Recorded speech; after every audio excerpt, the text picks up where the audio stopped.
So the official trailer for Star Wars The Mandalorian has been released. So I thought I'd go watch it and give you guys my reactions and then my thoughts on it.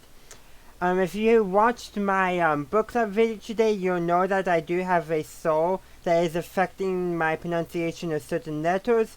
So if some sound off, that's why. Hopefully it'll be healed soon. We just gotta wait and see, but that's not important. The trailer is important right now, so let's actually get in and watch it. Okay, Stormtrooper helmets on some sand.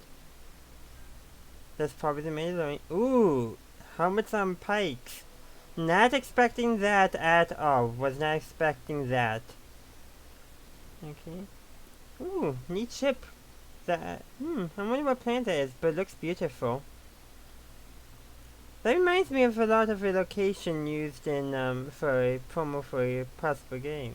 Wait, was that Mother's Hand? Is that Lander? No, can't be Lander. Probably a different character, but that looks like Mother's Hand over there. That's obviously Mandalorian. That's one of those other new characters. A Twi'lek, or Twi'lek, if you prefer. Are those Death Troopers?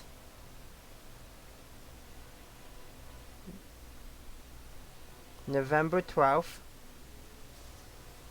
Speeder bike. Oh, ATST, I think. IG88? Like it. Oh man. Wow.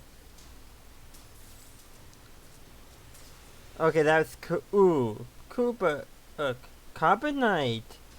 Interesting.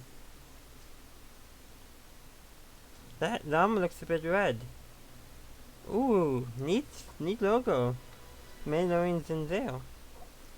Okay, so of course it's gonna be on Disney Plus, but let's go back and watch it from the beginning again, and I'll be pausing it at some parts I'm finding interesting, and there's some actually interesting stuff going on. Really interesting stuff, but let's go through it slowly, and I'm just going to turn down the volume more. So of course we get this opening scene. It stays on there for a while, so it's easy to tell that these are Stormtrooper helmets, but there's some red on it, so that tells me there might be some blood stains on them, which, again, when we see the next image, definitely does show that this is a more mature Star Wars show or production that we really haven't seen so far yet. But yeah, let's continue. Looks like some of these are slightly damaged too. Some metal. That's probably the Mandalorian. And then of course it pans up to these Stormtrooper helmets on spikes. These are serious damage, and again, there's the red stains, which I think is probably blood. And this is just telling me that this is more mature than any Star Wars show or even movie we've seen so far. The closest might be one episode of the Clone Wars where Clone Trooper helmets were on pikes, but they were not literally jammed down the pikes. They were just sitting on the pikes. So that's the closest thing I think we got to this, but even then, those clone helmets were still in like pristine condition. Granted, it was animation, but still. But this is definitely setting the tone that this is going to be a very different show than we're used to. But at the same time, it does kind of show you that there's going to be a lot of leftover Stormtrooper helmets out there, and that all of them are going to be in collections of Central Senators. That's a Bloodline reference, in case you were wondering. Oh, wind. Of course, the logo. Obviously, would expect that. So, let's go back. Someone pause there. Okay, there. Wrong view, sorry, okay. Just a second. Sorry, had an itch and needed to take care of it. So we get the ship, where I paused there, snapped the best shot, but I believe this is the ship you see later in the trailer. That's gonna be the Mandalorian's ship, but it's a neat design, nevertheless. Two basic engines, and yeah. Just thought I'd point it out. And then, of course, we got this planet. Yeah, let's go there. So, we got forests, plains, lakes. This kind of reminds me of some pictures I've seen of Europe and how they look. But what planet this is, I don't know. But I think this could be one of the new planets being introduced in the Mandalorian. I forget the names and all that kind of stuff, but this is just a beautiful thing. It looks like there's a river over here, so I like that. I'm not sure where this is inspired by, what part of the world, but I'm thinking Europe. Could be parts of America too.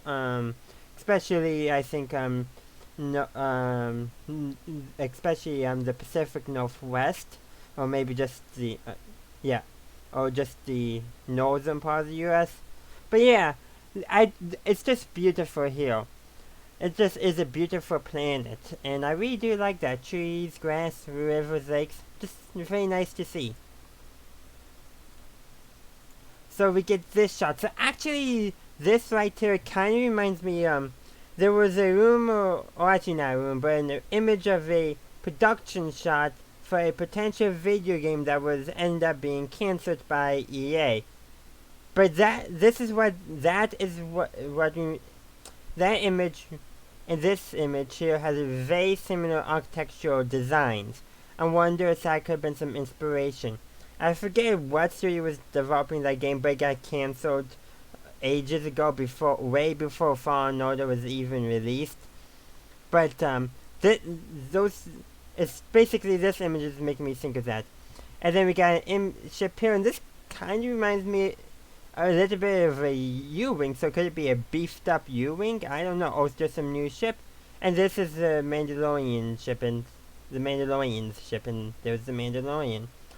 Okay, but let's move on. It's definitely not a desert planet, though. Okay, looks like credits. Oh, let's go back real quick. This hand looks like Maz's hand. And it's possible we could see Maz. So, I think it's likely. And then there's this person. It reminds me a lot of Lando, the shape of the head, haircut, and the mustache. But I don't think it's Lando.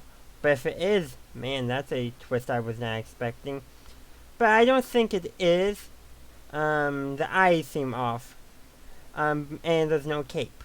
So, I'm thinking it's not Lando, because there's no cape. Come on, there's no cape. He may have the mustache and the hair, but that's about it. So, but this is probably a new character, and we'll just wait and see who that actually is.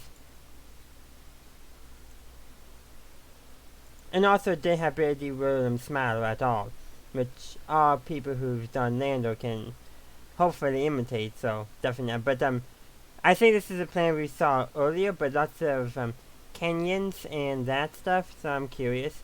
The planet that the Mandalorian had landed on, I should specify. And then looks like, I think this might be the Mandalorian or another bounty hunter suiting up, but there he is exiting a ship. And right here we got another one of the new characters. I forget the character's name. Not much going on. We got a Twi'lek, or Twi'lek if you prefer here. In the previous scene, we have this creature which kind of reminds me of a dewback but with sharper teeth. Ryloth, the Borgs from Ryloth. That's what it is, and given the Twi'lek in the next scene, that does make sense. I knew it looked familiar. The Ryloth episodes of the Clone Wars showed the Borg, which makes sense. So I'm thinking this is Ryloth. And maybe some of the other unknown planets we saw earlier might have been Ryloth. Minus that green covered one, because that's certainly not Ryloth. And I'm not sure what species that is. Kind of reminds me of a Sulstan, though. But yeah, we got Twi'leks. Gave a wink. And each oh, let's go back. This shot right here is so beautiful. You know what it actually reminds me of? The cowboy walking off into the distance in the Western movie genre, or even just a cowboy coming in from the distance. Also think the final scene in Indiana Jones and the Last Crusade. Just walking off into the distance with a sunset. So this, I'm not sure if it's a sunset or a sunrise, and the fact that it looks like the Mandalorian is walking towards the camera makes me think it could be a sunset, or it could be a sunrise. I mean a sunrise, not a sunset. But it could be a sunset too, but just a beautiful shot. I really do love this shot. Then we got, looks like a mother and her, I'm thinking daughter. I'm not, it, sorry, from this where I paused it's hard to tell, but earlier, like a few frames earlier, made me think daughter. I could be wrong, it's hard to tell sometimes when the mother is clearly protecting her child. That's what I'm going for here. So who knows? Maybe there'll be one of them has a bounty on and the Mandalorian's tracking them down. That's my guess, and they're probably trying to hide. But I think it's on that planet we saw earlier that had grass, rivers, lakes, and forest. I'm thinking it's the same planet. Probably it's gonna be mostly from the same like couple episodes where they're getting these images from, so that way they don't reveal too much. But let's continue. And right here, Death Troopers. This kind of surprised me, and we got a number of them. So we have one. I hope there's a comment like somebody asks him like, aren't you a little short to be a Death Trooper? Because Death Troopers are known to be tall, like taller than the average Stormtrooper, like 6 foot or taller. That kind of height. And he's shorter than the rest, so I hope that's referenced somehow. Whether it be, you know, it's maybe somebody infiltrating. Almost looks like they're in a firing squad situation. Or regardless, this short Death Trooper, I want there to be a joke slash callback made. Specifically to when Princess Leia told Luke, aren't you a little short to be a Stormtrooper? I want someone to comment on this Death Trooper, aren't you a little short to be a Death Trooper? Because they're taller than Stormtroopers and he's a short Death Trooper. Probably reading too much into it, but maybe that is why they did put him in here, because they wanted that reference. And we can see a reflection of a building in their helmets. Can't tell too much about it, but it is kind of interesting. Looks like a grayish building, so I'm thinking made of sand or some kind of materials that can get very well bleached in the sun. Maybe this could be on that one planet that I'm guessing is right off, or it could be a totally different planet. Let's go back a little bit. This scene right here is making me think very much of a western style shootout between one character and another character. Can't tell who each of these characters are because this character is way too blurry. Then we got this character, which I think is a former Imperial who set up his own little domain. If I remember some of the stuff in Celebration. It would make sense if he's like a former Moff or something, he would have Death Troopers. He could also just be giving his personal bodyguard Death Trooper armor because he wants to. But I think he was a former Imperial according to other material. Then we get the Mandalorian. I really liked there how he was revealed to us with his face by the word I'm looking for is by kind of a pan. Let's go back a little bit so we can watch it more carefully. So the camera pans up as it looks like he's also standing up, so we're tracking his face, but at the same time his helmet is now blocking the sun because it wasn't blocking the sun earlier, and I really do like that. So we introduced to him like a second before we actually see him, or his helmet I should say. We see the front of it, but we can't because of the light caused by that planet's sun, which I think was a really well done shot. So let's continue on. Of course we get the date, November 12th, and we get some shots here, and they look like a Z94 speeder, and this looks to be an ATST that's somewhere. And we got a bunch of other shots, and I really, oh man, this shot right here, we got the Mandalorian right here, and if I remember the promotional material, this is an IG droid, but specifically IG-88. So it's gonna be neat to see that character get some chance. And then we got the Mandalorian ship going, flying away from a starfighter, I'm guessing, or another bounty hunter ship that is in pursuit. We're gonna learn more about that. Oh wow, he's firing some kind of big blaster. That I didn't catch that the first go. Can't tell, but they look to be in red armor. And this is kind of neat, seeing IG-88 fight. That looks like an E11 there. That doesn't have the folding stock though, but how he's able to, fight basically in front and behind him. The benefit of being a droid, I'm sure. We get storm. Oh, this is a neat scene. So so you often stormtroopers with looks to be bloodied armor, and we get the Mandalorian with a rifle, same rifle that looks like the same rifle that Boba Fett had in the holiday special cartoon sequence that he was introduced in. We also got a blaster pistol right here. But right here, he's in what in the Western genre is particularly called a Mexican standoff. Don't know why it was called that, but I just know that's what many people called it in the Western genre. So basically, it's where a bunch of people are holding guns at each other, and once people start shooting, everyone's pretty much screwed. Yet somehow the hero, the protagonist, the main character, wherever you want to call him, because sometimes they're anti-heroes, but the main character somehow always manages to survive, unless there's some subversion of genre coming on. But yeah, so he's probably going to survive this in some form.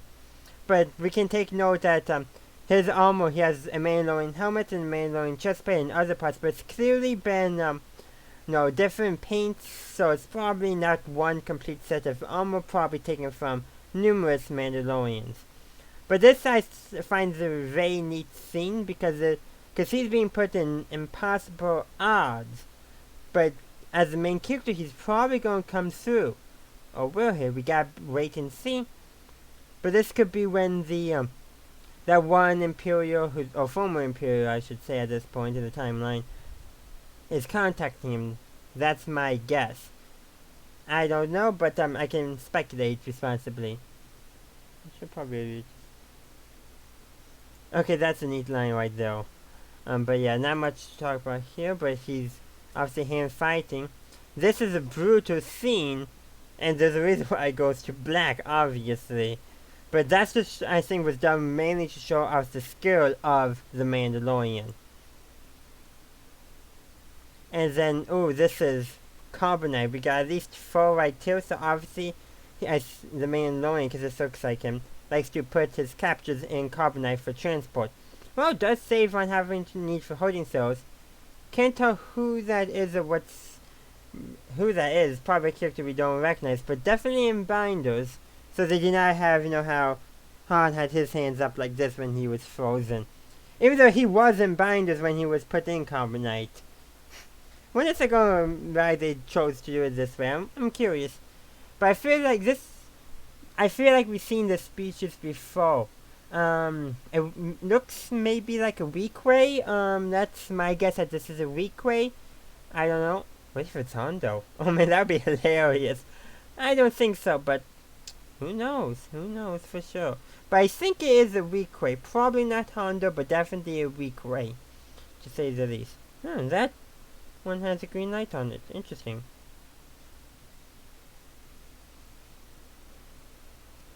So obviously they were negotiating something there, and that's where the trailer ends. But I do like how we got the logo, and we get to see the Mandalorian walking in the logo, which is, I think, a very, very neat design. So that's where the trailer ends. So as you can see, there's some pretty neat and exciting stuff on it. Of course, it's going to be on Disney Plus. May eventually come out on DVD, I don't know, but it's definitely going to be on Disney Plus to begin with. And I'm very excited. I'm curious on what the show is going to be doing, because I have no idea what's going to be going on. So I do want to say it does seem like it's going to be taking a darker tone than we're used to in Star Wars television, because we've been used to the animated shows which are generally geared more towards kids. Though I do want to admit, we got some pretty dark stuff in Star Wars The Clone Wars, especially in the later seasons. And as for Rebels, nothing real dark, but we did get on some heavy topics in that show, particularly near the end. And as for Resistance, well, we just have to wait and see. So recapping the destruction of the entire system is kind of dark, to be honest. But so I think this is some darkness we really haven't seen outside of some of the Legends comics and Legends stories. And I'm very curious and excited for where this is going. It's going to be a neat expansion, I think, of the Star Wars mythos and universe, and just story in general. And we're, I think, going to get some better looks at the galaxy post Return of the Jedi. Yes, we got the Aftermath trilogy, and we're getting Alphabet Squadron now as well, but those are mostly focusing from the New Republic perspective. This is going to be focusing on from a perspective, the Underworld's perspective, which I think is going to be very neat to see. And it's going to reflect, I think, a bit more the common everyday folk, what the galaxy is like for them now. But that's where I'm going to end this little discussion. If you enjoyed my look at the trailer for The Mandalorian, please leave a like. If you want to see more of my channel, please subscribe and also ring the bell so you can be notified of when future content comes out. And lastly, I would like to encourage you to consider supporting me on Patreon and checking out my merch store on my website, or joining my Discord server as well. Links for all that stuff is in the description if you want to find out more. And just let me know what you thought of The Mandalorian's official trailer. Might have asked that earlier, re-asking it, just in case I didn't. But that's all I have for you today, so thank you for watching, and as always, have a good day, a good night, wherever you are. May the Force be with you, always.